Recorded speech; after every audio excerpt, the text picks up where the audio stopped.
Good evening and welcome to the April 14th, 2020 regular board meeting of the Roswell Independent School District.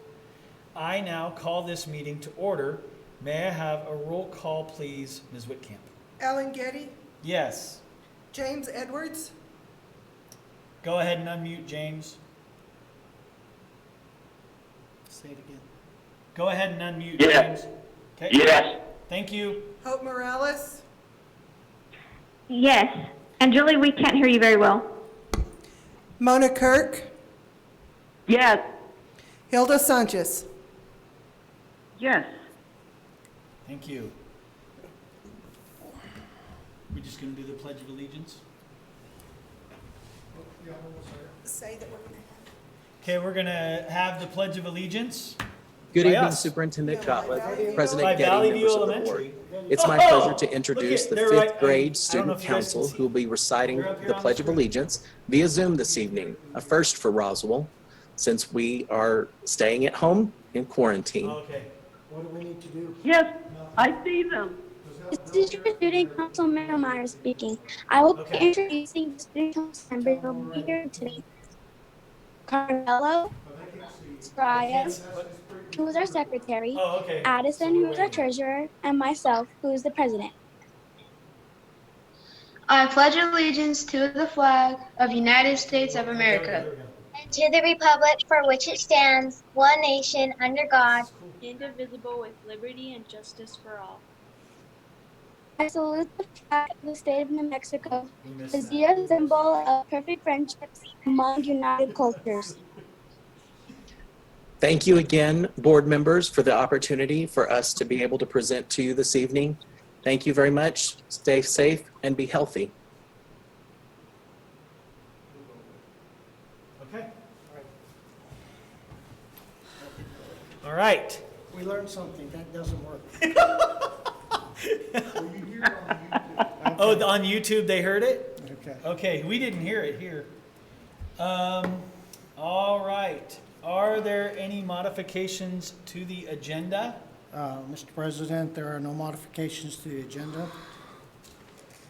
Okay, do I have a motion to approve?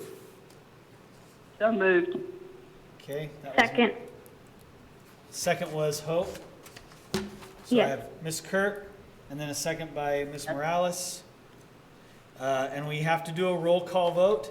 So, Ellen Getty, yes. James Edwards, Yes. Hope Morales, Yes. Mona Kirk, Yes. Hilda Sanchez. Yes. All right.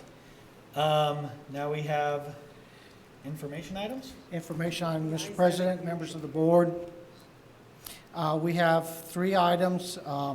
They work off of the policy 8051, and that is the requirements for the internet and teacher and student interaction using phones, internet, and cameras. What was needed, added to our policy, and these are not policies, this will be administrative information. It will be administrative procedure, are 3 different procedures that I'd like to have the board look at tonight. Does not require a vote, but it's there for everyone to see. We have sent these out to the principals and have asked them to share with the staff because of the online activities, the phone activities, and we want to make sure our teachers are safe and that we have a clear guidance on what we need to do with staff conduct with students while on the videos. So I'll stand for any questions from the board at this time, if you have any. Mike, this is Mona. Yes, Have ma'am. you had any feedback from the principals or the administration? I have not had any feedback, Ms. Kirk. Thank you.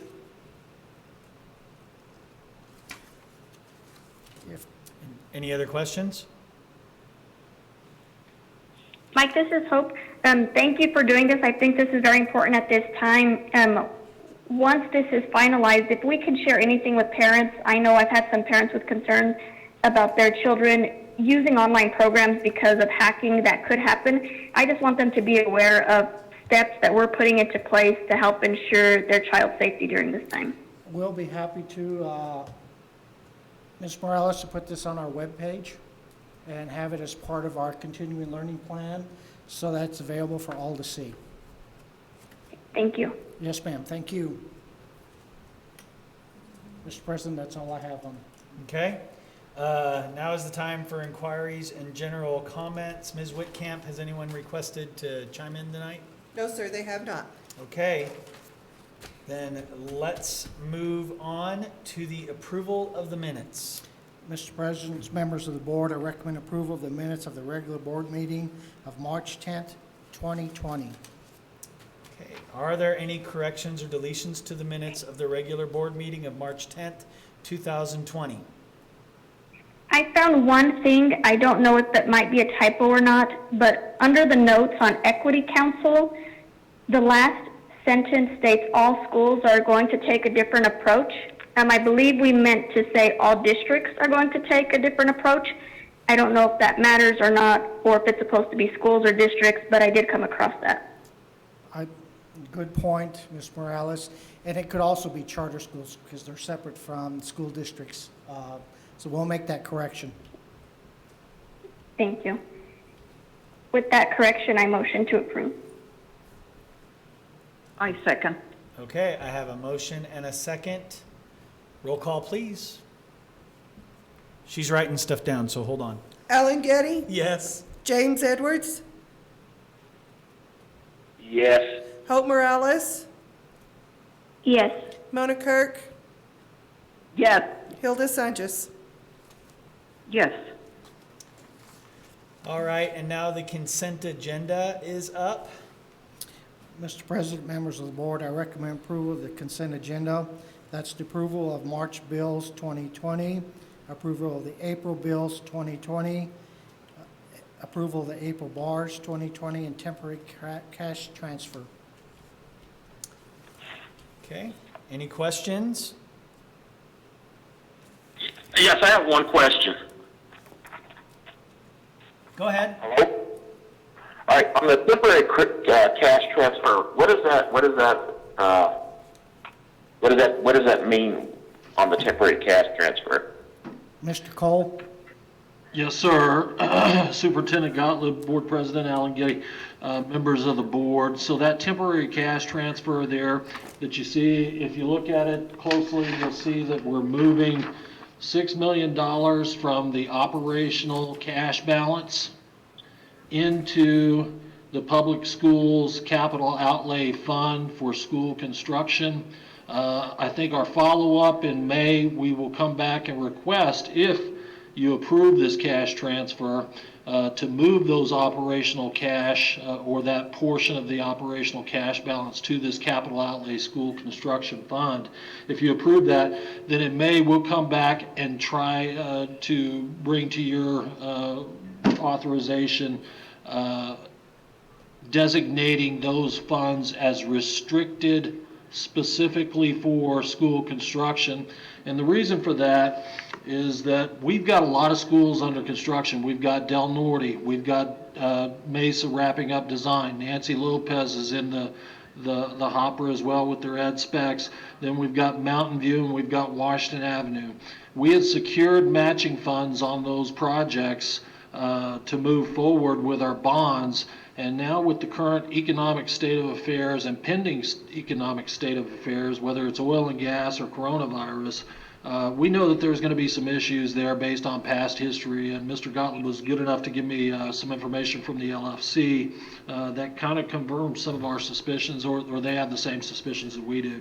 So we'd like to move those cash balance from the operational fund into that capital outlay construction fund for school construction, designate that as restricted for audit purposes when we designate it in the cash balances of the financial audit for next year, and secure those funds to maintain the momentum that we've got with our construction projects. We don't want to neglect or not follow through, particularly with that Mesa project that is ongoing in the design phase. Okay. All right. So, Mr. Cole, if we don't move the funds out of the cash balance, are we fearful that the state may be sweeping some of that? Is that part of the reason for doing this now? I think, yes, I think we're almost certain that it's no secret and it's understood. I don't blame anybody for the current state of affairs. It is what it is. But I do think that we're about to get an increase to our SEG for initial budget purposes, and we're going to have a required 4% salary increase for budget purposes. And then almost as suddenly as we get that into budget and have that approved, we're going to have a special legislative session that's going to cut unit values, appropriations, capital outlay funds, all of those things, and sweep cash balances or clawback, whatever you want to call it.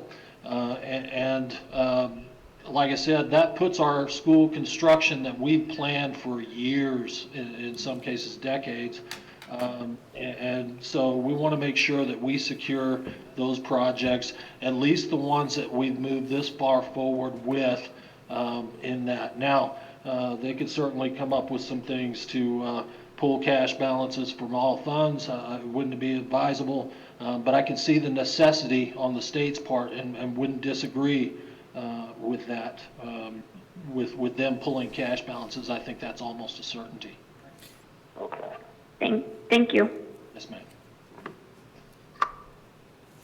Any other discussion? Nope. Okay, do I have a motion to approve? So moved. Made by Mr. Edwards. Who seconded? I'm sorry. Mona. Thank you, Ms. Kirk. All right, roll call, please. Ellen Getty, Yes. James Edwards, Yes.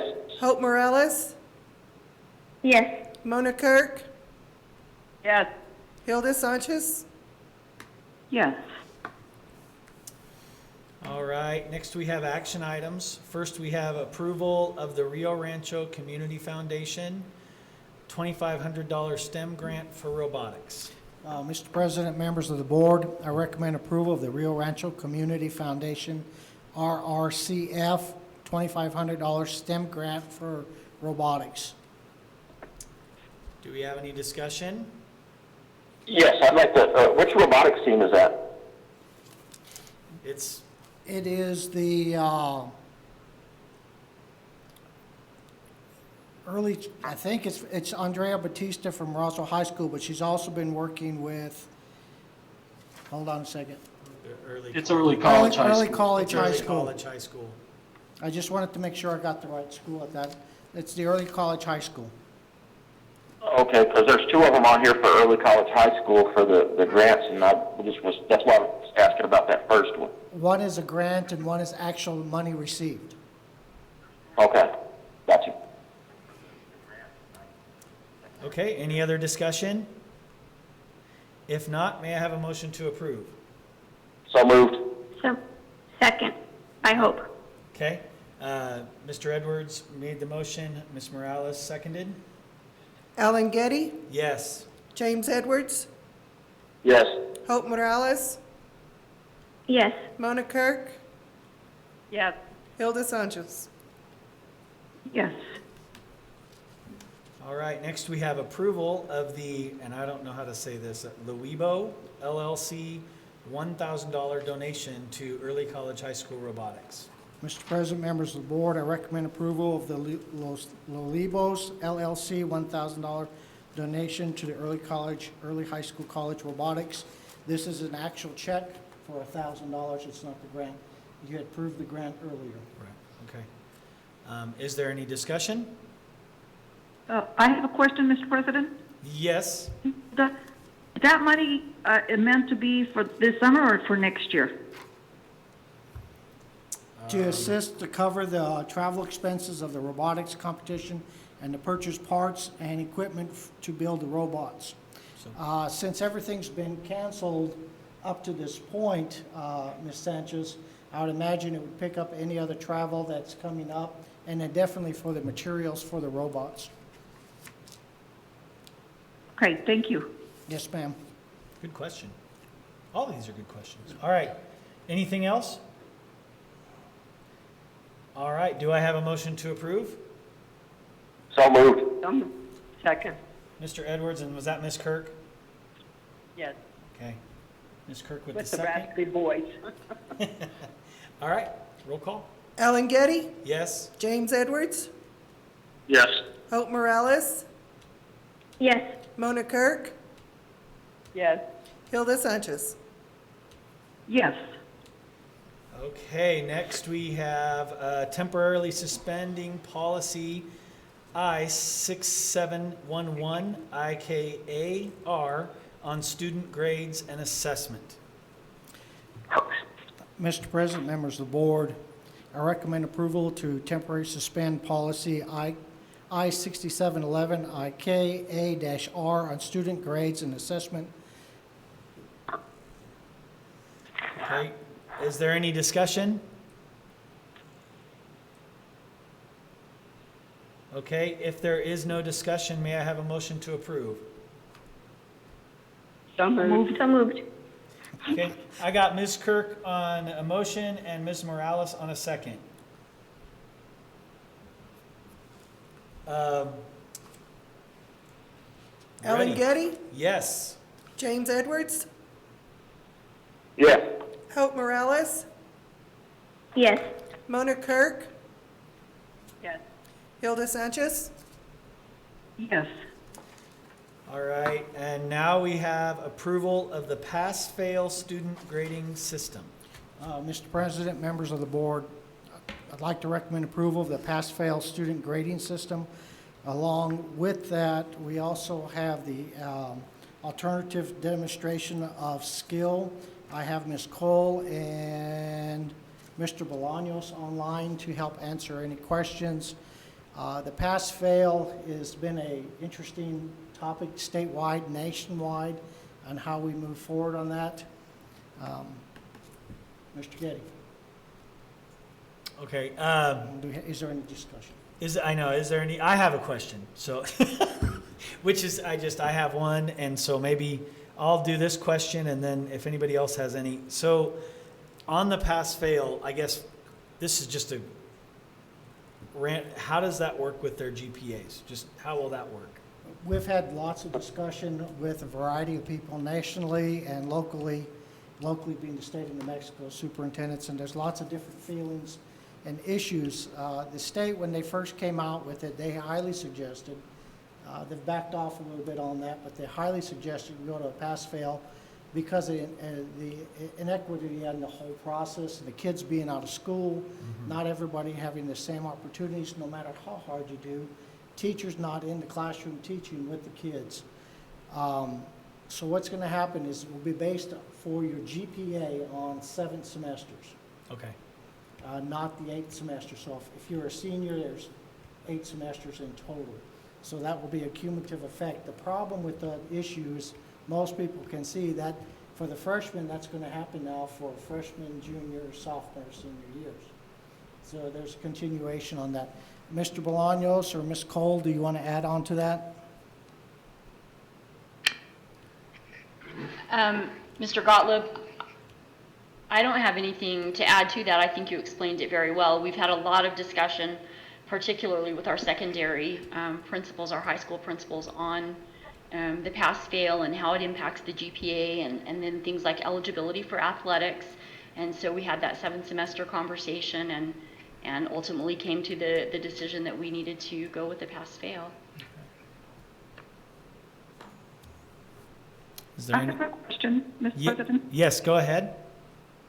On the pass-fail student grading system, does this ensure that they maintain their placement for graduation, or seniors? This is Mrs. Sanchez asking a question regarding the senior graduation. Did I hear you right, Ms. Sanchez? That's correct. All right. All 3 high schools and early college have been working very hard with either testing, alternative demonstration, homework assignments, or a variety of topics to make sure that our seniors have the opportunity to graduate and either raise their scores or continue with their scores as is.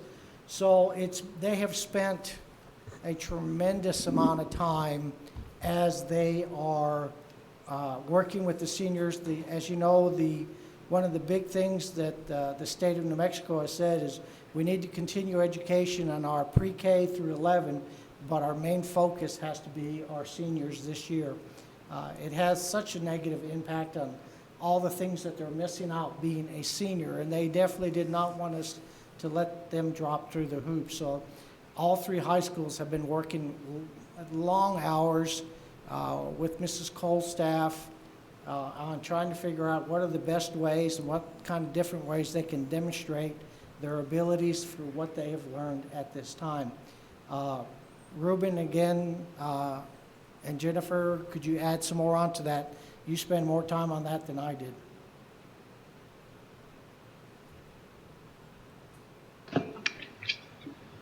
Mr. Bolaños answering, or am I? Either one go or ahead, both. Ms. Cole. We're both on. Go ahead. Okay, so I just will say again that there was a tremendous amount of discussion and time and energy put into what this looks like and how we ensure that we're doing the very best for our seniors with remote learning. And so, we have issues with access to online, and so we're ensuring that we have alternative comparable assignments for them, and really just emphasizing that work with our seniors and follow-up. So we're doing weekly, bi-weekly check-in, so that's 2 times a week, that we're ensuring that we're contacting them and just keeping them on track for graduation. Mr. Bolaños? Yes, I just would like to reiterate what Mr. Golub and Ms. Cole said, is the focus is the seniors, of course, and them fulfilling their last stretch of school. I mean, they still have to make plans for college. They still have to make plans for financial aid and all those things, while still having to go through this uncharted territory of them having to learn, and not to mention their well-being as well as their families and whatnot. And so we're trying to make a best effort and be informed on how we can help them get through all this. Ms. Sanchez, I can tell you there has been countless hours spent by the staff working on video conferencing with the teachers, the principals and the teachers, trying to devise multiple steps to help make sure that these kids were successful. I'm really proud of what they've done. They have done a yeoman's work in a very short part of time, so we appreciate your question on that. Was somebody trying to say something there? Yes, I have a question for Ms. Cole and Mr. Bolaños related to our secondary students. Have we made contact with all of the families for students who are at risk of failing? So we're working on that. We have some processes in place, Ms. Morales, and we have several people working on it. So our school administrators have contact logs that they're tracking that, and so at the end of this week, we'll be going through all of those to see if there's anyone, but many of them are already on it. I can't tell you specific numbers of students that we haven't contacted, but we are taking a multi-pronged approach. So when I say that we have multiple people working to contact the families, I'm talking about people like our homeless liaison. So Veronica Barraza is our district's homeless liaison, and so she's making contact with all of our students who have been identified as homeless this year to ensure that they're getting access and the resources that they need, and she's already submitted 2 logs to me. We have other people, our attendance officer, and then our school counselors. They're all working together to make those contacts, and it looks a little bit different at each level. But again, we're emphasizing our seniors and ensuring that they're on track. And so we have 2 people outside of the school team that do work for district office that are working with our high schools and contacting the seniors.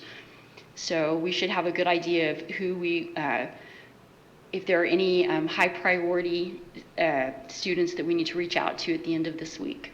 Does that help? Yes, thank you, Ms. Cole. Hope, let me add on to that, since your question came up this afternoon. I talked to one principal that she found 14 kids that have left the state of New Mexico. They are coming back. So she was able to make contact through other relatives that had said they had moved somewhere else temporarily, but will be showing back up in the fall time.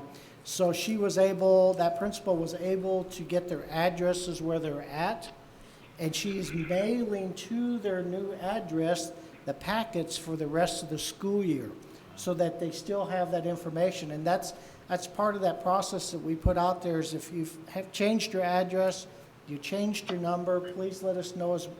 So that's been very hard for some of the schools to contact all the different families because of changing the phone numbers or addresses or moving to another city or another state and still are planning to come back. As we contact those and they contact us, we still will send them the packets wherever they're at. So I have a question to piggyback off that, Mr. Gottlieb.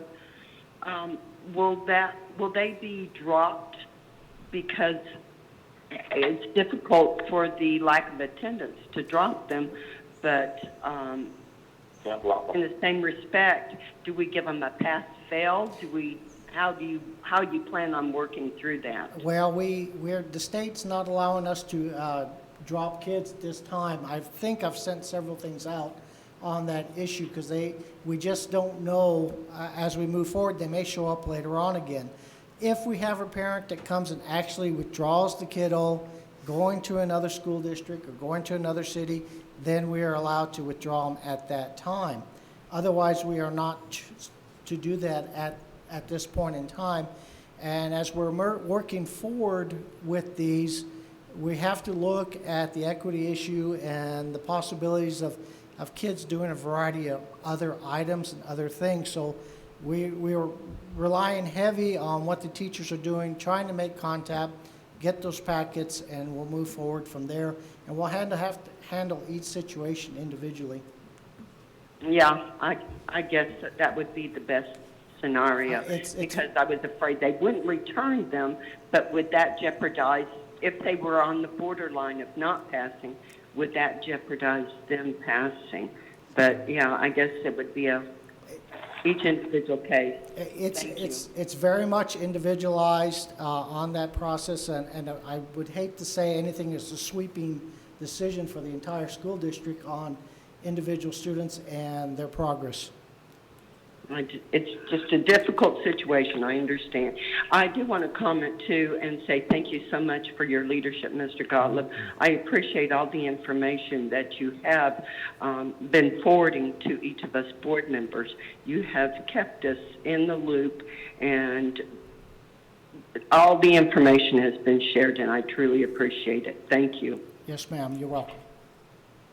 And sir, also thank that administrator, please, for being proactive in identifying those students and following up with them. That's going above and beyond and is something that will really benefit the students. So please thank them. I'll let them know. I have a question.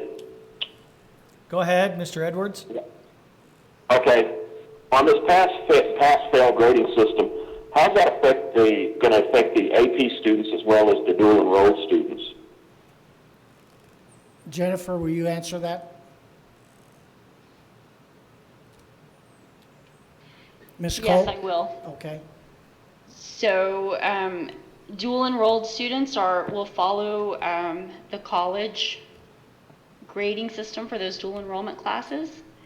And then AP students, the pass-fail shouldn't impact them as much because what they really look at is the AP exam that they take. So they're working toward the AP exam. So while grades are certainly important, we've already talked about the impact to GPA, but the pass-fail is not as big of an impact because, again, we focus on the AP exam. Okay, so then what I'm hearing is the early college students, are they going to also follow the pass-fail, or are they going to be graded on a grading system? Mr. Edwards, they're following the college grading system if they're dual enrollment students. And I believe, and Mr. Gottlieb, please add on to this. I believe that the last we heard, they are going to move to a pass-fail also at the university. No, not at this time.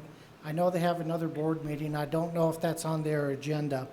However, when it comes back to the school district, to keep everything fair, so as far as I know, the university is still on their ABCDF system. However, for us, when it comes back to us, to keep everything standards the same, and I could be wrong, and I'll make that correction tomorrow, is that we will include that as a pass-fail for those kids. If they get the A through D, that's a pass, and I get the F, that's a fail. So we look at the 60% and above. So if they in their college class have a 73%, then that would be a pass. But the 60% is the threshold. So we just translate that.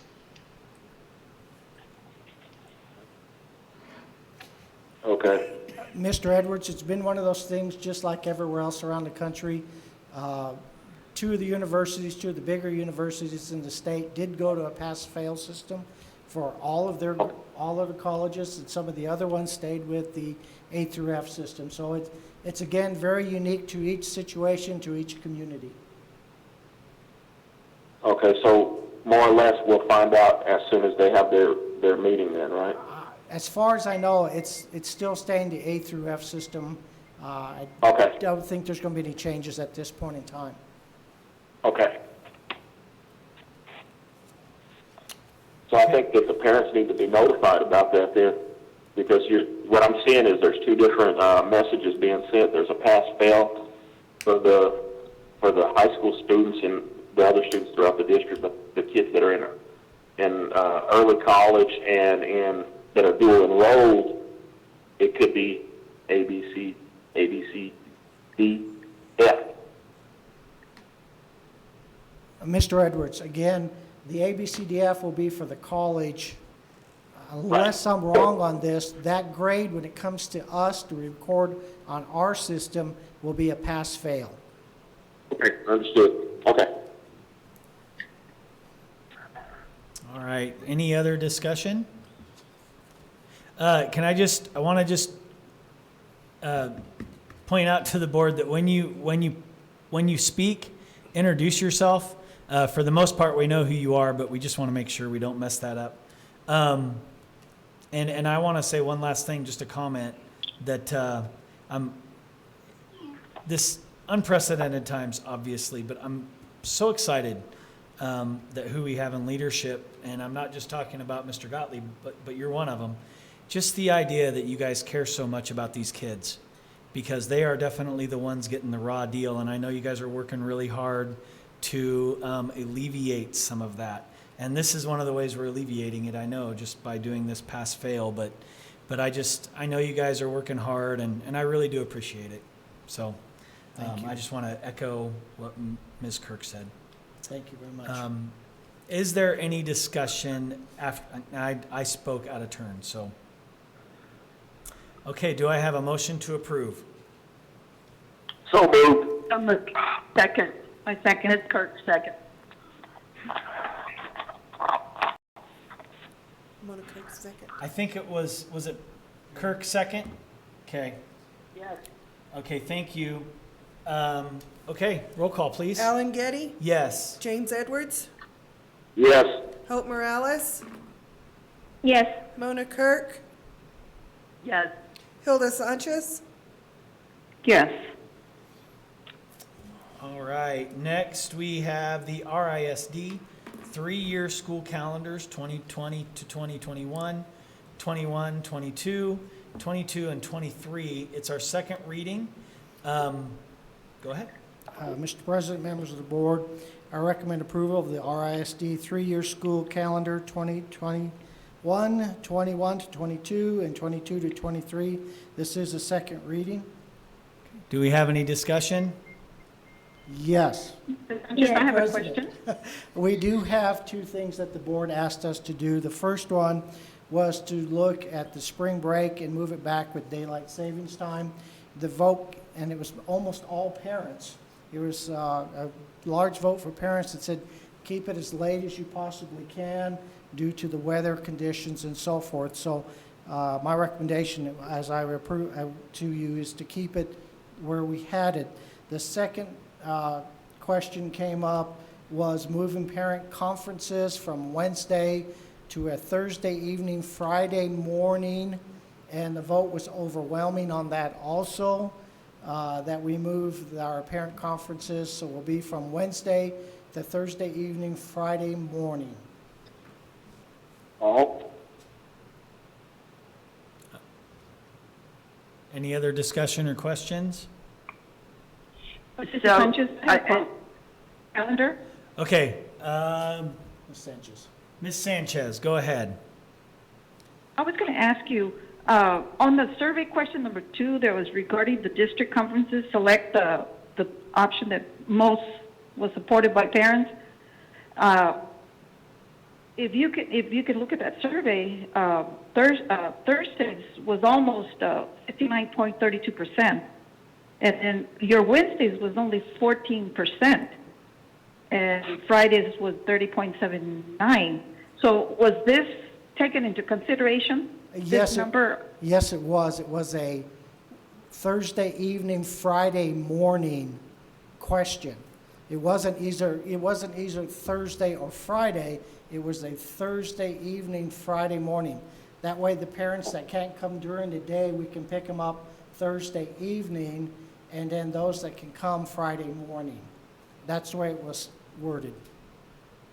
Okay. Thank you for that question, for that clarifying question. So, this is Ms. Kirk. Thank you. Mr. Gottlieb, my question is, the feedback was overwhelming, which is rightfully so because you have more elementary and middle school parents responding to that, I'm sure, than we had secondary. So, and it's difficult, I get it, for them to find daycare and get there. So that doesn't surprise me. The way the vote turned didn't surprise me. My only question is, what can we do to ensure that teachers, or how can we get principals to secure teachers in their building so when we do go have parent conferences with them, that the teachers are there and the coaches? I know emergencies happen, they have to be out, but that Thursday, Friday has always been a difficult time to meet with staff. So can we put anything in place? Can we do something that will help parents get the meetings that they so desperately desire to have with the teachers in place? Mona, thank you for your question. Of course, the difficult problem is things that we do not have control over, i.e. games, major events. They could be, band could be going somewhere, dance team could be somewhere. Football games, you name it, we have it going on somewhere every day of the week with the exception of Wednesday evening. That was one of the reasons why that did come up. There's no way I can stop all those Thursday night activities. It's just, that would be impossible. What we are trying to do is alleviate the problem with going Thursday evening. Hopefully we can pick up some there, and then Friday morning. The problem again with Friday morning is that you still end up with those teams that are traveling out of town that are going to Farmington or Deming or all the different areas that we compete in all our different activities. So I hate to tell you this, but there's never going to be a perfect picture window for that. I 31 years plus this one, I still haven't seen anything that works across the board for everyone. Well, I'm right there with you, Mike. Okay, well. So, Mr. President? Yes, Ms. Morales. This is Hope. I would like to make a motion for us to move the parent conferences to Thursday evening and Friday morning. Good job. I'd like to second. Okay, I have a motion. Okay. Actually, it was Hope that motioned, and there was a second, I think, by Ms. Sanchez. Hilda. Yeah. Hilda. Okay. So Ms. Sanchez made the Is second. that on both things? Yes. It'll be a yeah. The spring break thing also? Yes. Yeah, so it's on, you can't really motion to move it, but we need to amend this because on this, it's still on Wednesdays. That's correct. So what you're motioning for is approval with the conferences on Thursday and Friday amended. And spring break. And spring break, right? That's correct. Okay, because we have to make sure we do that. We can't motion one thing and not the whole thing. Ms. Morales, do you agree to your motion? Yes, sir. Thank Okay. you. And then Ms. Sanchez, we're good with second? Yes, that's correct. Okay, roll call, please. Alan Getty, Yes. James Edwards, Yes. Hope Morales, Yes. Mona Kirk, Yes. Hilda Sanchez. Yes. And I'm glad I don't have to do another calendar. All right. Next, we have the bus contractor evaluations. Mr. President, members of the board, I recommend approval of the bus contractor evaluation. Any discussion? I have one question. I noted in our comments at the very end, we brought up asking for bus personnel to speak with our building principals when a student is at risk of losing bus privileges.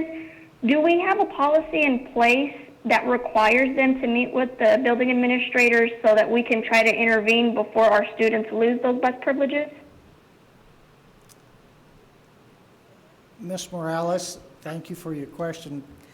As large as our policy, board policy is nowadays, I'm going to have to beg a little forgiveness on that issue. I cannot answer that straight up. Mr. Cole, Ms. Yes, sir. Cole or Mr. Bolaños, could you quickly jump online to the board book and check for me? But the best of my knowledge, there is no policy, because that's very refined, and our board policies are very generic. There is no board policy that requires them to do that as a board policy. That is correct, and I will go back and check the board policies again, but I've looked for that in the past, and I do not believe we have that in place at this time. Mr. Gottlieb, this is Ms. Kirk. In the bus referral, isn't that one of the requirements of the bus, when a student gets a bus referral, aren't they required to meet with the administrator and the parent? The administrator is to meet with the parent and the student, yes. The referral And the both. bus contractor or the bus driver? So that's a procedure, and that is correct. It starts with the building principal and the parent, and the bus contractor is not necessarily pulled into that automatically, but they can be and often are. So, Mr. Cole, since this is a note in the actual evaluation, it sounds like perhaps we're not doing great with that. Just because of the note, since we're asking the bus company to do that as a step, I'm just trying to see where we can do better to support that process. Yes, Ms. Morales, I totally agree with you, and those are some things that we're looking at, both financial policies, budget policies, and definitely transportation policies. We've had some issues with that over the years as policies have changed, and so we're definitely looking at those policies moving forward as a district. Thank you, sir. Yes, ma'am. Mrs. Sanchez, I have a question. Okay. I want to ask, who conducts these evaluations? Yes, ma'am. If I could chime in, this is Chad Cole. So Chris Tweet is our support services coordinator, and one of his many functions and duties is to manage and supervise our bus contractors and staff.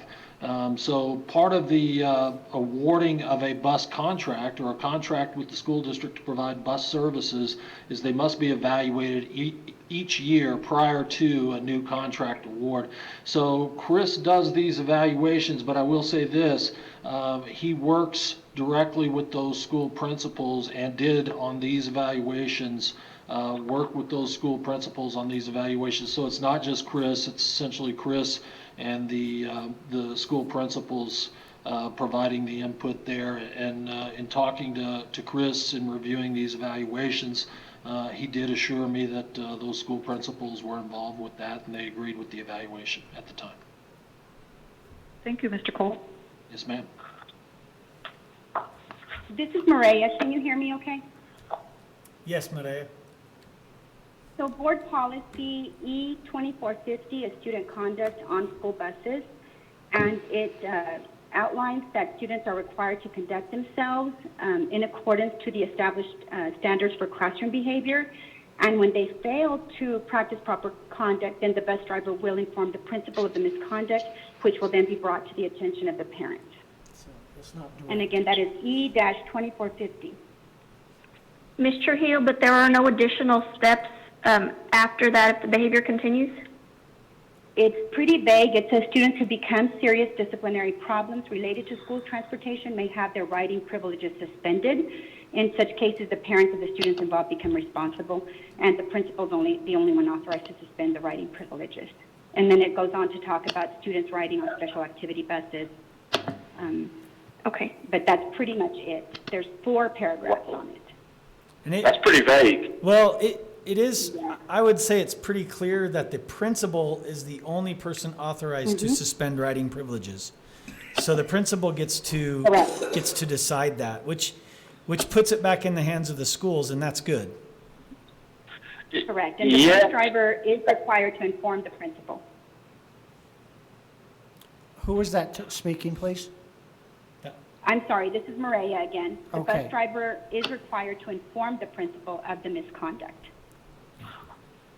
James, did you have something you wanted to say? Yeah, that's what I'm saying. It's okay. So the bus driver would inform the principal, "Hey, this kid's acting up." But what I heard thus far was kind of, to me, it sounds like, okay, the bus driver communicates to the principal, "Hey, I make a recommendation. This kid's booted off the bus because his attitude," and then the principal has is there any follow up? And I understand where Miss Hope is talking about, because and this has come up a couple of times where parents have come to me and they're like, "How does a kid get his privileges back to ride the bus?" Yeah, I've heard that too, Mr. Edwards. And I've heard so where- that kind of bugs me that, and I'm not saying that the bus drivers are exactly targeting kids or saying, but there's always 2 sides to a story, and when a principal suspends a kid's bus riding privileges, is that forever, or is it for a semester? Is it 3 days? Is it 4 days? Is it 5 days? So, this is Ruben Bolaños interjecting, if I may. So there's a negotiated agreement with our bus companies and with RISD, and I don't remember them exactly, but there's a step-by-step consequence. So, like the first infraction could be a conference, student, parent, administrator. The second infraction, it's like a 5-day lose purposes of transportation to school, but that has to be given to the parent with plenty of time notice so that they can make arrangements. Okay, is that clearly written out in policy? Not in policy, or in a bus agreement? In the negotiated agreement, yes, sir, I believe that it's in there. It's I'd like to see if I find can it right now. It's in the, Okay, because I'd like, Mr. Edwards, it's also in the MLSS, which was piloted this last year. So there is a process approach. The state is going to make the MLSS a requirement for all districts starting this fall. So there are steps for everything in there, including loss of privileges and transportation issues. So there is a multitude of process steps, sometimes good, sometimes bad, depending upon the situation as we go forward. But I believe you have seen the MLSS. I think I've sent that to you once. It's quite a lengthy document. I can send it to you again if you'd like to see that. Oh, I'll look for it. But Okay. no, it's just, but I've heard where kids have been booted off the bus, and parents are calling me and asking me, hey, they weren't even aware that the kids were kicked off the bus until the kid was actually kicked off the bus. So, Yeah. That's an administrative procedure. I've heard that too as well, Mr. Edwards, and I think it's something that when we read that MLSS, we want to make sure that all administrators are following that, and the bus companies as well. And Mr. Gottlieb, this is Ms. Kurtz. So the MLSS will take the place of 5130, and 5130 was our behavior contracts, or not contracts, but behavior policy with our procedures with our students and families. So that will be written in the procedures manual? Yes, it will be. Am I correct? Yes, you're correct. When the board did away with 5130, or the entire board policy, one of the things that was absent at that time, which is it's very generic again in our new extensive board policy. The MLSS is refined according to, and it's even part of the budget. Mr. Cole can verify that.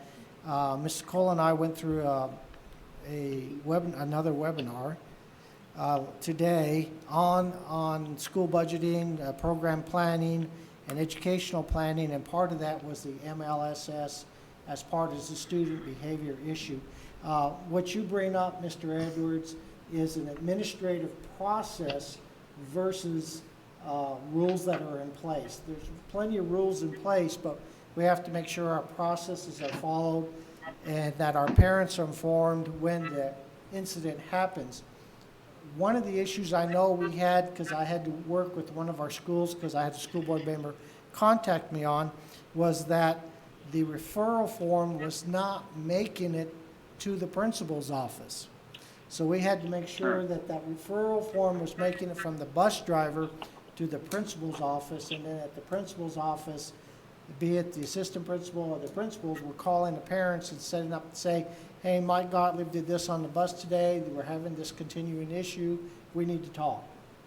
So that's the difference between what we have in place and versus what processes we need to work on to enhance our procedures.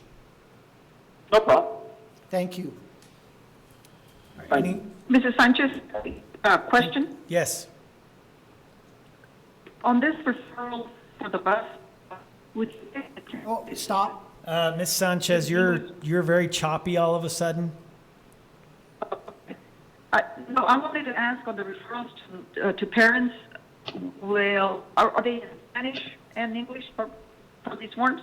Are they in Spanish and English? Are the forms in Spanish and English? Mr. Bolaños, can you answer that? Yes, sir, I can. No, they are not. I think we need to have them for some of the parents, right? Mr. Cole, are those forms our forms, or are they the bus drivers? Bus companies?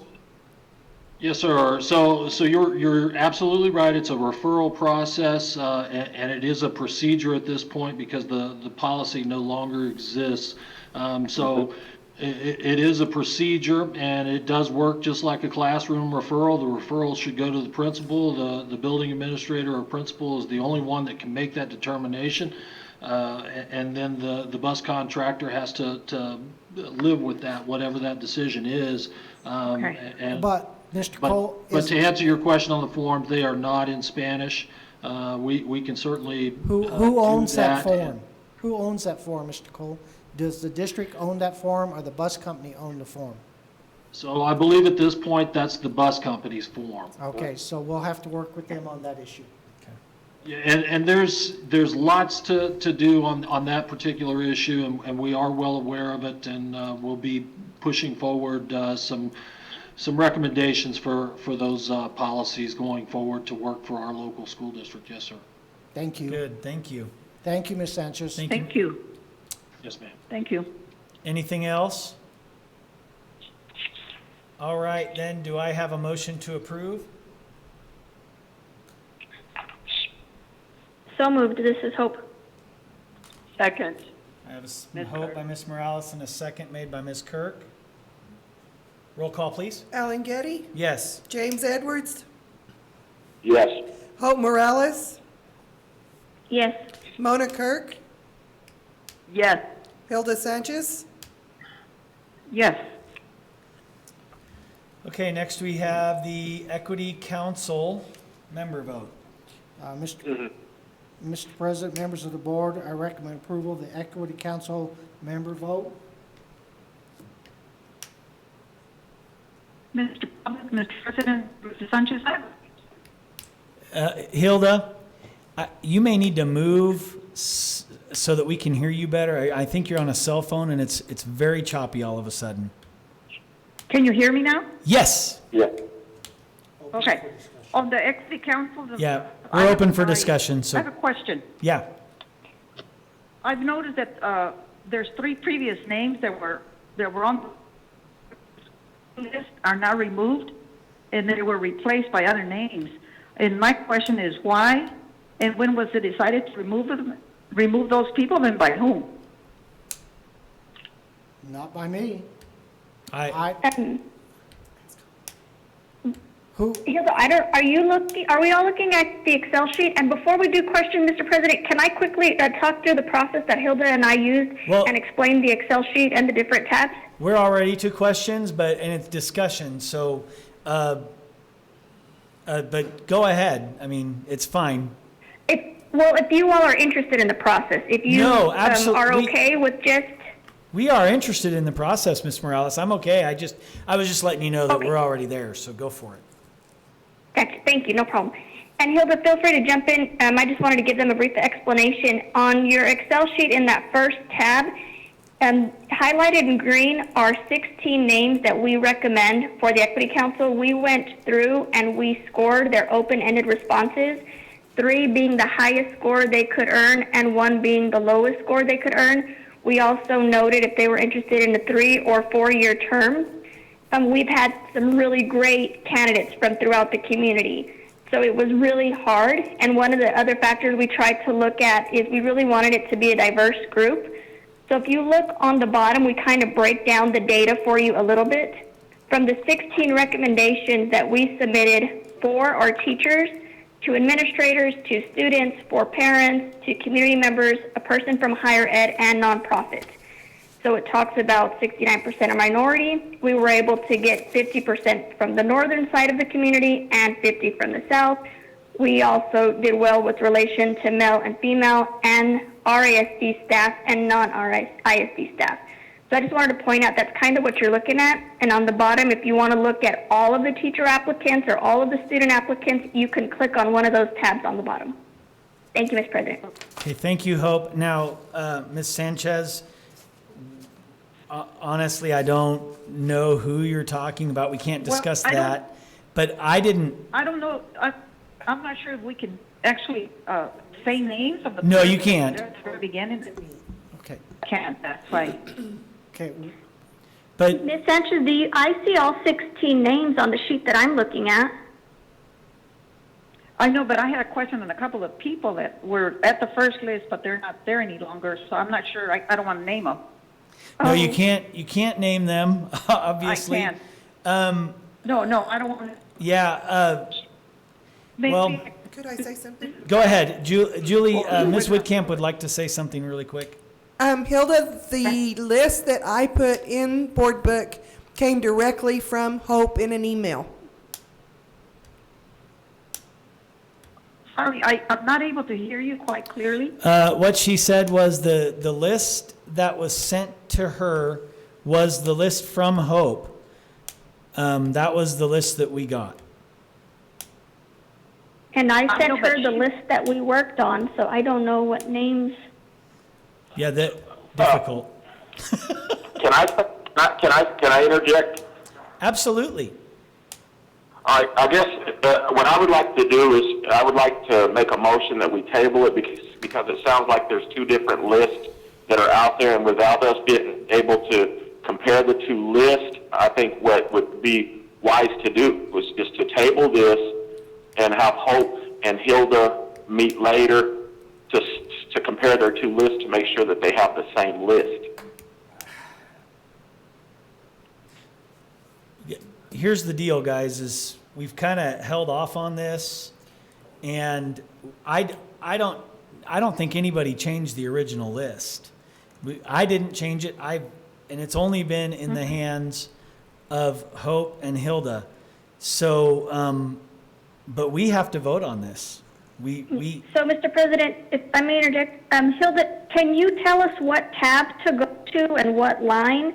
And you can indicate the name by that. For example, you could say, go to the teacher tab. You're talking about the person on line number 6. That would work. Because I don't know who's missing. No, I'll know the name.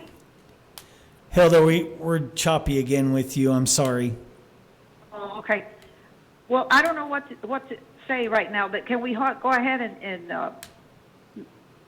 I'm not sure you can vote on it, and then Hope and I can go back to it, and I can show her where I think I'm seeing different names? We could vote on it as it is, and if there are changes that need to be made, we could vote on it again at the next board meeting, right? Because it's possible people will decide not to do this anyway. Is that correct? We will have to go back and check with each individual. Yeah. And see if they still want to serve on the committee. They may or may not. So if we came back to it next month, it would be okay, but we would have an equity council in place for the state. And then if we had a name that they decided they weren't on there, or Hope and Hilda, then we could come back and vote on this again. I hate to. That will work for me. Well, I mean, and Ms. Sanchez, I want to be very careful with that. I don't want to say it's for sure that we can, but I will tell you that we'll do our best. I would imagine we could. Okay? So, Thank you. so I guess what we do have a motion to table that has been motioned. Do we have a second to table this? And I'm sorry, James. I'll do the second. You'll second to table it? Or second to approve. Okay. Please verify. Is that Ms. Sanchez? Are you seconding to table? Yes. Okay. Mrs. Sanchez, yes. to All table. right. So we have a motion by Mr. Edwards and a second by Mrs. Sanchez to table the Equity Council. Roll call, please. Ellen Getty, No. James Edwards, Yes. Hope Morales, No. Mona Kirk, No. Hilda Sanchez, Yes. Okay. So now we can come back. Do we have a motion to approve the council, Equity Council member vote? Do we have a motion to vote for this council? I will make that motion, and I do want to add that I congratulate Hope and Hilda for all their hard work. I was not willing to step up, but I sure appreciate them doing this. I know it took a lot of time and a lot of energy. So ladies, congratulations. Thank you so much for all your work. And having said that, I will make a motion to approve as is. Do I have a second? I'll second. Okay, roll call? Ellen Getty, Yes. James Edwards, No. Hope Morales, Yes. Mona Kirk, Yes. Hilda Sanchez. No. Okay, with that, we move on to the possible reorganization of the RISD Board of Education. Mr. President, members of the board, I recommend approval of the possible reorganization of the RISD Board of Education. Okay, so if we reorganize, do we have a motion to approve reorganization of the Board of Education? Mr. Getty, I'd like to make a motion that we keep the offices of the Board of Education as they are now, due to the fact that we're in unstable times. We need to control the consistency and instability that's happening, and I really believe it would be in the best interest of the board if we wait and reorganize and elect different officers in January of 2021. So I'm nominating all board members, the President, Mr. Getty, Vice President James Edwards, and Secretary Hope Morales stay the same. Okay, what your motion is to stay the same. Yes, sir. But I think we have to, I think that the question at hand is, do we approve the reorganization of the board? So if what you're saying is that you would like to table it till, I have to make sure we get this right. So what you're saying is you want a motion that we keep it the same, which means we wouldn't reorganize. So I don't know that you're having a discussion. What you're motioning is not even on the table yet. Does that sound right? You're saying you don't want to reorganize, which is basically if we have a motion and a second to reorganize, we could vote no on that. Do you understand what I'm saying, Ms. Kirk? No, I do not. Okay, so what's on the table right now is to approve the reorganization of the RISD Board of Education. Your motion, if you motion what you motioned, and that's, I like your motion, it's just that we aren't there yet. Right now are we even going to reorganize? You could motion to table reorganization until January, when the next reorganization takes place, or you could, somebody else could. That would be my motion. Okay, Mr. Getty. Okay, so what we have is a motion to not reorganize, to table reorganization until the next reorganization in January of 2021. Do I have So, Mr. Getty, do we need to take the motion to support the reorganization before we take the motion to table? We have to make yes, we have to make a motion on this. I make a motion for the possible reorganization of the board. Okay, do I have I'd like to second it. Okay, Ms. Sanchez, great. I want to second it. All right, I have a motion made by Ms. Morales, a second made by Ms. Sanchez to reorganize the board. But Mr. Getty, you have my motion that's on. Well, so right now. I'm being reminded here that we can't take your motion with this motion up there. We have to take the motion as it's written. And then after, we have to do that. I'm being reminded of that here in the boardroom as we're sitting here.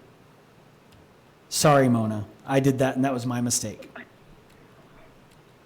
So we have a motion and a second.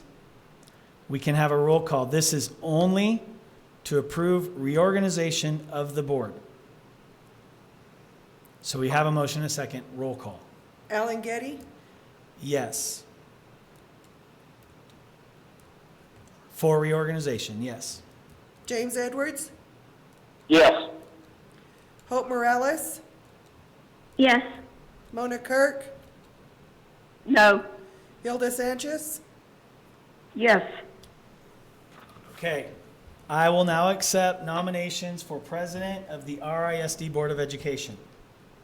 I would like to nominate, I would like to nominate Alan Getty as president.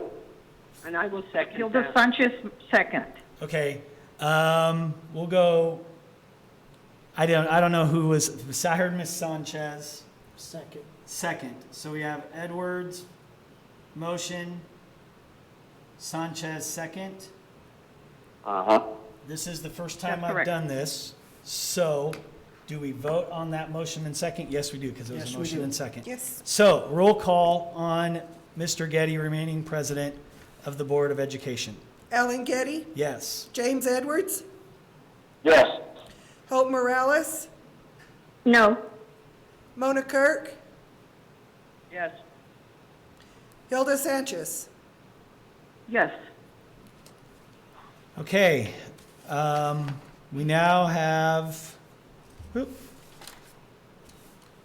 now accept nominations for Vice President of the RISD Board of Education. I'd like to nominate, James Edwards. Okay, I'd like to, hold on, James. Mrs. Sanchez likes to make, this is Mrs. Sanchez. Hold on, okay, Mona Kirk was the first one. And I'm sorry, guys, we gotta go by that way. So Mona Kirk nominated James Edwards. Do we have a second for James Edwards? I'll second it. Okay. Well, James, do you want to do vice president? no. No? Okay, do we have another nomination? I'd like to nominate, I'd like to nominate Hope Morales. It was James. Okay, James, Like to second it? you'd like to second that? Ms. Sanchez? I'll Mrs. second. Sanchez, second. Okay, so I have a nomination by Mr. Edwards and a second by Ms. Sanchez for Hope Morales as Vice President of the RISD School Board. Roll call, please. Hold on just a sec. Oh, hold on. I'm sorry, guys. I'm getting ahead of Ms. Whitcamp over there. Okay, Ellen Getty, Yes. James Edwards, Yes. Hope Morales, Yes. Mona Kirk, Yes. Hilda Sanchez. Yes.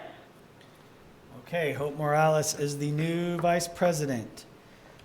I will now accept nominations for the Secretary of the RISD. I'd like to nominate, And I would like Okay, you to nominate people. Hilda Sanchez. Okay, all right, so I have a nomination by Hope Morales. James tried, but he stopped. So Hope Morales nominated Hilda Sanchez as Secretary. Hilda, is that something you'd like to do?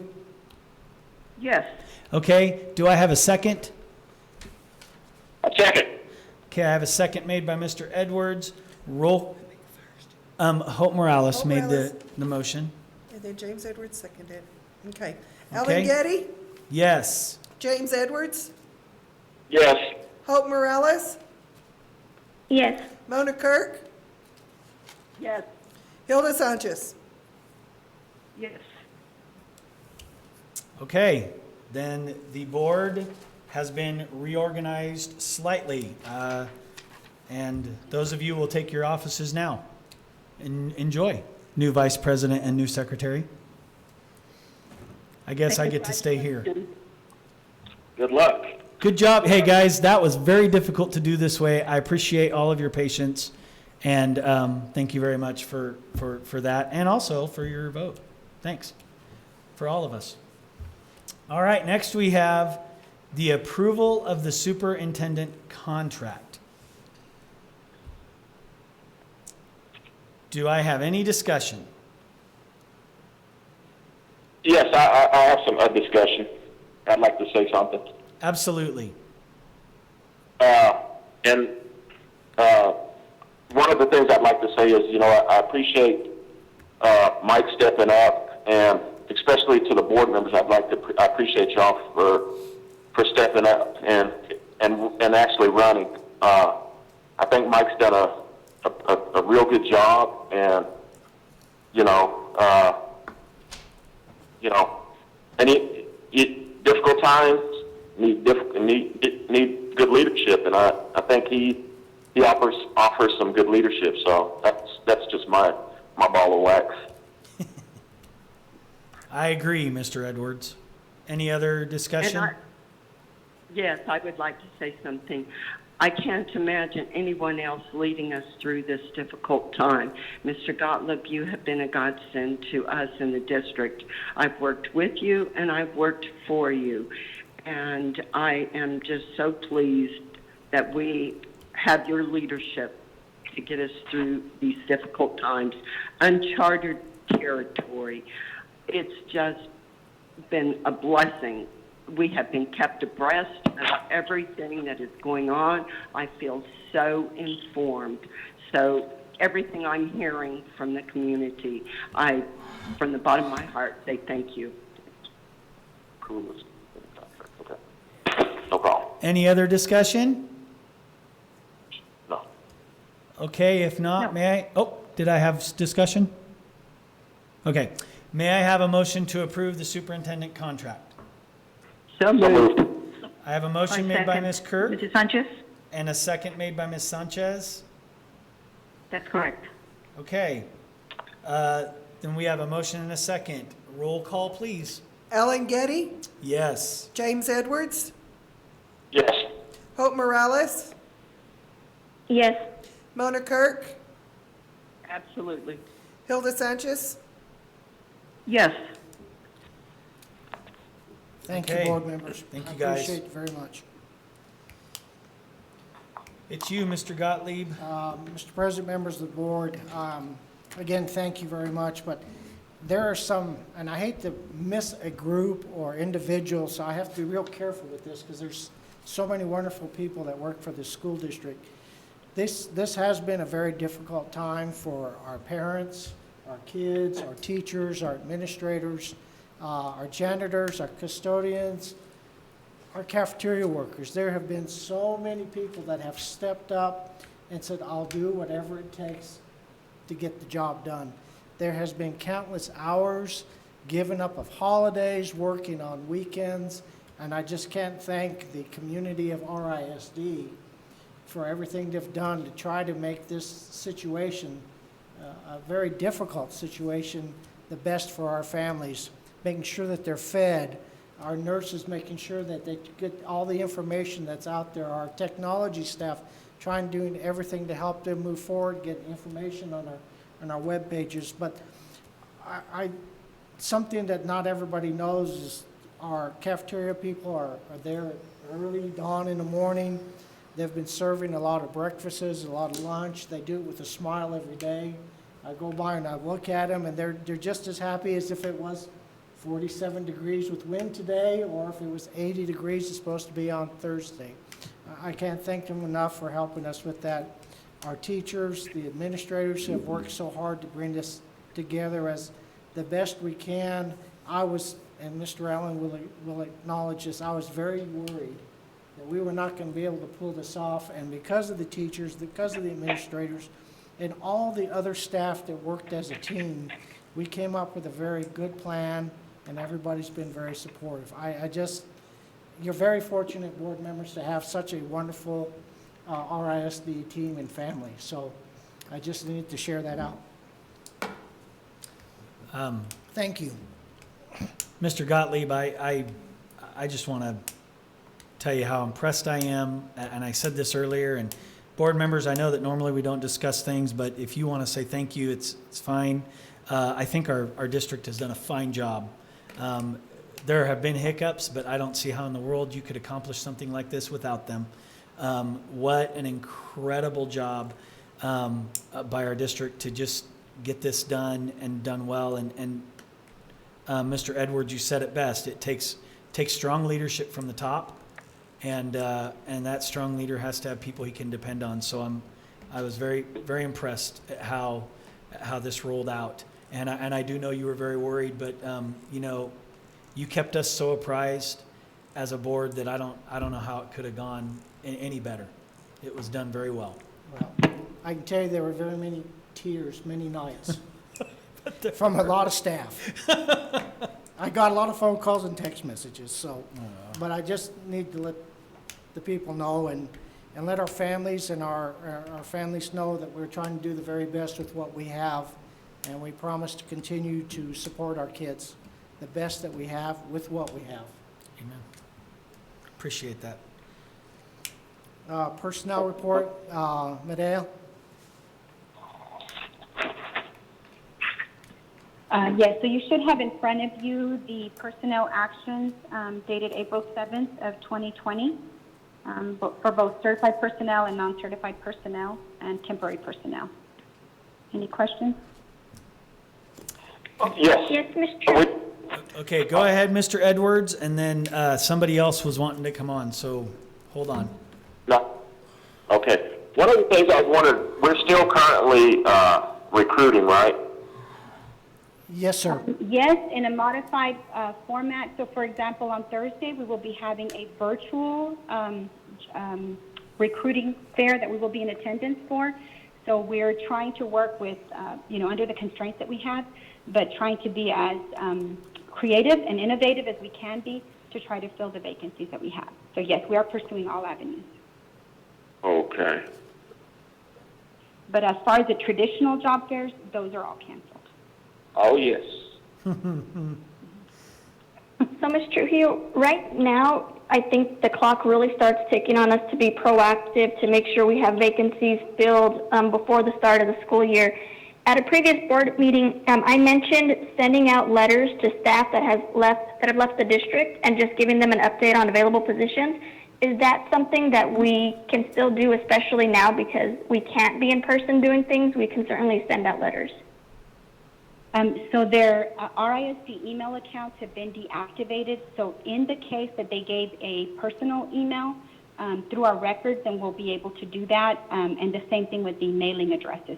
Many of them have moved out, and because we don't have forwarding addresses, that becomes a little difficult. But wherever we can, then we will be able to send out pretty much like what you see posted on the site with all the current openings. But yes, we will pursue that. I just don't know how accurate the information will be, so we'll reach out probably primarily through the emails that we might have. Okay, thank you. And that was Ms. Morales that had asked the question. Yes, that was Ms. Morales. Okay, I guess with going to the general ledger. Mr. Cole, General Ledger. Yes, sir, board members. So you've got the general ledger through March 31st, so that is July 19, March 31st of 2020 activity by funding source. So you can see listed there all the funding sources. The funding source is identified by the first 5 digits of the account. So for example, the very first account that's listed is the operational fund, 11,000. I'd just point out a couple of interesting things as you're looking through there. Nothing blows my mind in terms of looking at this and where we're at this point in time. It's pretty normal for where we're at this moment in time, this moment in the year, the school year. So just to point out on that first line there for operational fund 11,000 revenue, which is 0000, it says operational revenue. You'll notice that under the budget amount, there's $93,226,865 budgeted in operational revenue for the current year as of today, or as of March 31st. And so that's the bulk of our funds. I think if we were to go through and total up each one of these by revenue source, we're slightly over $130 million. So you can obviously see the bulk of that $130 million is the $93 million in our SEG operational funds. We know that we had a recent legislative session, a regular session in 2020 that established new laws for the state of New Mexico in terms of the appropriations for next year. Then we had the wipeout with the oil and gas pricing in the market battle between Russia and the Saudi Arabian OPEC group. And then we have the coronavirus, which we know is going to have long-term impacts and implications. And as an aside to that, the coronavirus contributed because there's no demand for travel right now. Fuel prices vacations, cruises, air flights, fuel for those airplanes, fuel for everything. Demand is way down, and so there's a lot of supply out there.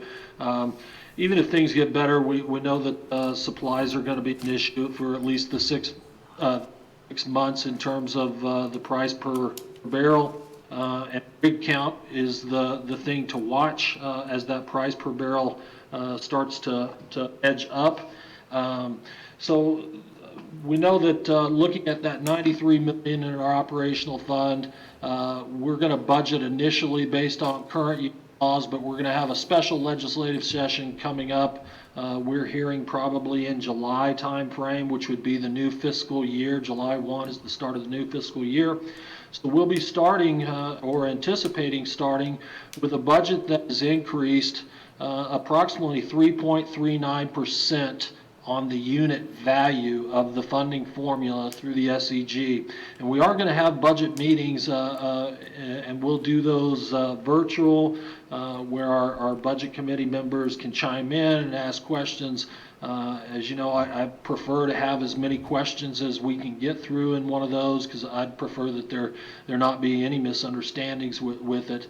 But it does present a hurdle, another hurdle to overcome in the coming months, knowing that we're going to get increased, that we're going to be required to increase recurring salary costs, which will impact recurring benefit costs, and then knowing that that increase is probably going to be swept away in the new special session of the legislation, as well as any excess cash balances that might be out there. So those are things to think about as we structure our budget moving forward. And of course, we'll just keep an eye on that 93 million number. I suspect that's going to come down quite a bit once we get into the new year. And the legislative session, we're surprised as to any changes that go on there. But barring that, the only other things I can see, if you look further down on that operational fund, the third from the bottom, the 11,027 series, you can see out in the unencumbered balance column a negative 4,308.20 cents. I'll tell you that among our 20 bars that are on this board agenda, most of those are maintenance bars. What that means, we're moving from one line item account that has excess budget to another line item account that does not, that needs some more budget in it. So that $4,308.26 is a good example of that. We have that covered with a bar on this board agenda, which you have approved with the consent agenda, and which I've submitted to OBMS, or through OBMS, the Operating Budget Management PED, for their authorization, so we can clean those up. There's a lot of that going on this time of year. You're going to see a lot of bars in May as our budget proposal. But that's what we're doing at this time of year. We're trying to clean up everything, get ready to wrap up the fiscal year end, expend our grants, get reimbursed from the state, submit all claims before the deadline. We're also getting some new budgets or increased budgets. You've got a bar on there, additional 1,000 of instructional materials. That's on there. We'll get that in budget before we close the year. May is our last chance to dance, as they say. Typically, the OBMS system through PED is shut down in June, and so bars can no longer be processed after May. So I would anticipate bringing you a lot more bars to clean up and make sure our accounts are squared away and audit finding free at year end. And any questions I can answer, I'd certainly like to. Okay, any questions for Mr. Cole? This is Mr. Ms. Cole, I Kirk. have a quick. Okay, let's hear Ms. Kirk first. Okay, Mr. Cole, Yes. After we just had the budget meeting and the SEG was increased by how much? 3.39%. 3.39%. 3.39%. Wow. for the new fiscal year, the initial budget for the new fiscal year. Now, again, I want to reiterate the problem with that. So you've got two things going on in the current law. You've got an increase to SEG funding through your operational fund of 3.39%. Then you've got a required 4% average salary increase. So anytime we increase salaries, it increases the benefits because benefits are typically a percentage of the total salary, right? So we've got those two things going on there.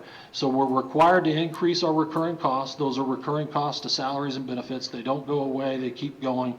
But we know, or we have reasonable expectation to believe that that 3.39% will be cut in the special legislative session, along with a sweeping of any excess cash balances. So it does present a particular dilemma for all New Mexico school districts. I want to be very open and clear about that, because that is an issue that we're going to have to tackle together. And we won't be the only ones doing it. We're all in the same boat together. But do need to make clear that that's an issue we need to be thinking about. Yes, ma'am. I heard somebody else had a question. Back off that, that's going to present some interesting collective bargaining issues here in a couple of weeks when y'all start gathering for collective bargaining with a salary increase of 4%. Good luck. It will, and I'll be, in all fairness, I will say this. Both union groups that we work with that represent our employees in one way or another have been very gracious and very good to work with the last 2 years. And so we're very fortunate that on both sides of the table, we have people that understand the issues, are following the issues, and are in the loop. And so I'm grateful for that. And I think we can continue to cooperate and pull off a win for our community and our staff, and certainly for our students. Oh, Chad, I totally agree. I think that it's been a great working relationship with both collective bargaining units. It's just with our current budget, that's where I foresee the issue. But I know you'll work your miracles, Chad. Thank you for all your service. Thank you so much. Thank you so much, Ms. Kruger. Did somebody else have a question for Mr. Cole? Yes. Mr. Cole, this is Hope, and it's just a quick question. Are we going to be getting a refund for the travel and activities that we had to cancel? Are we going to be getting a refund? So Is the school district? Yes. In most cases, I would say yes, but not in all cases. We know in particular with flights, flights are typically non-refundable. Which is why we make such a strong push that if you're booking a flight to travel to attend a conference, you better go to that conference and not cancel your trip if there's any way possible, or pass it on to the next person that can go in your stead. But in some cases, those things are not refundable by contract, and in most cases, those would be. Were you referring were you referring to the students?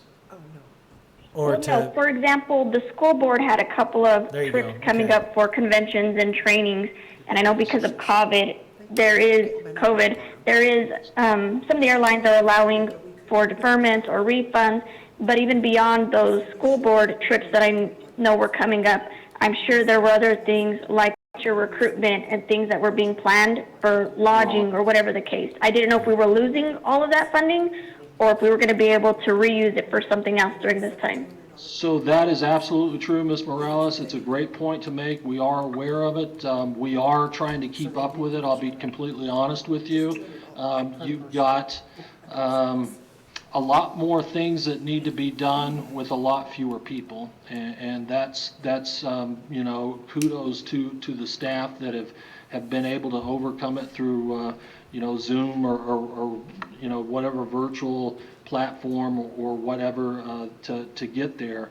But I'll tell you, we've got some immune compromised folks that can't come in or that need to be rotated in, and we're doing that.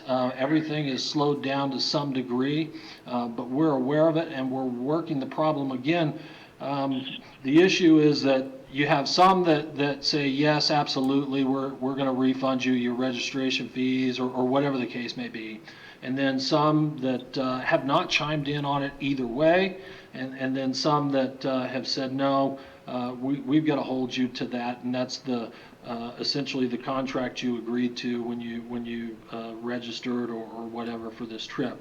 So we're going to have to work on all of those as we go. But I will tell you that the bills are being paid, that the payroll is being made, and payments are going out. But I also need to be very honest with you. It's very difficult right now. It's very difficult because you've got to handle paper. And again, when you've got staff that are immune compromised, that becomes an issue. You've got to have the protective equipment and shuffle people around so they're not exposing each other and all those things. So we are working on it. I'll just tell you it's an avalanche at this point, and we're trying to dig. And thank you, Mr. Cole. You bring up a great point, and I think that's the point I was trying to make. If you can just keep an eye, if we're saving funds on something, I want to make sure, like, if we could possibly use them now to better support people who have to work at home, or if we need more copies because of something. I just want to see if possibly there's extra funds available to better help the situation that we're in. And there may not be a lot of funds available, but definitely just wanted to bring it up to see if you can keep an eye for that. Absolutely, I will, and it's a great point that you make, and I appreciate it. A lot of people have been asking, so what are we going to do? How are we going to save cash? How are we going to do this? All those things, and it's all fair questions. Really, I'll tell you what this boils down to in the months, weeks, years ahead. This boils down to controlling our expenditures. We have to control our expenditures. We know that 85 to 90% of our school district's expenditures go to salaries and benefits. Those are recurring costs. Again, they don't go away. So the other expenditures outside of that 10-15% margin that's out there, that's not salaries and benefits, that's not utilities that you have to have when you're running a building. We've got to manage those expenditures. The other side of that equation is we've got to look for the alternative sources of revenue. I'm talking specifically about the Federal CARES Act, very similar to the stimulus dollars that were pushed out back in 2008-2009 timeframe. Now, historically, those are really tough to work with because they come with all kinds of additional reporting, additional strings, additional work. And of course, everybody will tell you, well, you don't need more people to do that work, but the truth is you can't get it done without them. But we've got to look for those alternative revenue streams, particularly through the Federal CARES Act. We've got to do it in a strategic fashion, and of course, we've got to manage our expenditures going forward. That's going to be huge, completely huge. And to your point, we are saving some costs on some things. So while we're still paying our people, our expenditures in that arena, the bulk of our expenditures are remaining the same. They're not going up, they're not going down. Things like utilities in our buildings are going down. So we're flattening in some areas, staying the same in most other areas. And again, where we're at now is trying to clean it up and get through the year, budget a new successful year strategically so we don't put ourselves in a bigger bind, and then move forward with whatever new legislation comes out of the special session. And my hat goes off to them because they're going to have a tough job ahead of them. Thank you, Mr. Cole. Yes, ma'am. Anything else? All right, that marks the end of the agenda. May I have a motion to adjourn? You had on here board communication. Nobody called or told us that they wanted to communicate anything. Oh, okay. Well, I didn't know we had to. Okay. Well, yeah, it's been that way for a while. but, okay. Would you like to So say moved. something, Mr. Edwards? You can. What? You can say something. I'm not going to tell you no. Okay. But I we've do, been I do doing appreciate work. that, Alan, Okay. Mr. Getty.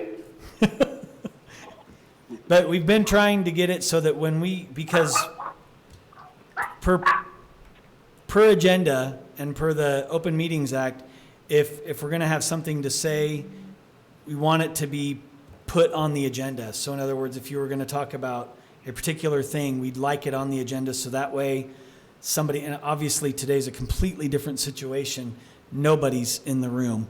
So somebody can't say today, well, they didn't know they were going to talk about that, and they were I didn't go to that meeting. This is streaming, so if you want to say something or do something, I'm okay with that. I'd like to say, you know what? A lot of times the IT doesn't get the credit that they deserve. And I'm going to tell you right now, I am so happy with Mr. Royce for taking care of all of the IT. And I'm going to tell you, that's a job nobody really wants. But I'd like to thank him and commend him on his staff and his professionalism that I've seen over the last couple of days. And, you know, so I'd like to just tell Royce thank you. And I'll piggyback off that, James, and say absolutely. Okay. Ditto. Ditto. And we also want to thank all of our secretaries out there that have been doing all this, keeping everybody afloat, too. Yeah, as well. I told you I'd leave somebody off. Okay. Thank you for that, Mr. President, I want Edwards. to make sure I get in there and Go I ahead. give my thanks to Mr. Gottlieb, to all of his leaders downtown within the schools, our teachers. Something that most of the public may not know is we have been contacting Mr. Gottlieb and his team. I know I have been doing so daily, via text, emails, asking questions, pushing, giving ideas. This has been a very challenging time, so I thank you all for your efforts, and that includes all of our staff at the school level, right up to you, Mr. Gottlieb, so thank you. That's right. Thank you. Hilda, did you want to say anything? No, just say thank you to everyone, like the leaders and Mr. Gottlieb and all the secretaries also. All right. Everyone, thank you so much. Awesome. Thank you, Mr. Edwards, for pushing for that so that we got to say something. This is now the end of the agenda. May I have a motion to adjourn? So moved. Mr. Edwards I made second. the motion, and who was that? That seconded? Mr. Sanchez, second. Mrs. Sanchez? Okay, great. Yeah. All right, Yeah. roll call, please. Alan Getty? Yes. James Edwards? James, are we okay to adjourn? Say yes. Yes. Hope Morales? Yes. Mona Kirk? Yes. Hilda Thank you. Sanchez?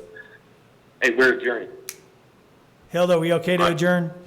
Yes. Okay. Yes. Thank you.